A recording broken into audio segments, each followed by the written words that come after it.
अस्सलाम वालेकुम। 22 रजब के दिन को कैसे गुजारना चाहिए, ऐसी बातें जो शायद आप नहीं जानते।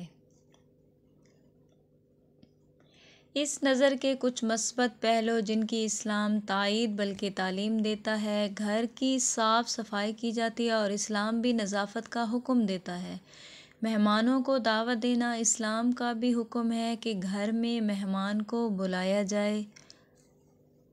लोगों को खाना खिलाना और मुंह मीठा कराना, इन्फाक और सदका इस्लामी तालीमात के मुसलमात में से है। रिश्तेदारों और अपने अजीज़ों से मुलाकात के लिए जाना, सिला रहम करना इस्लामी तालीमात का नस्बुल ऐन है।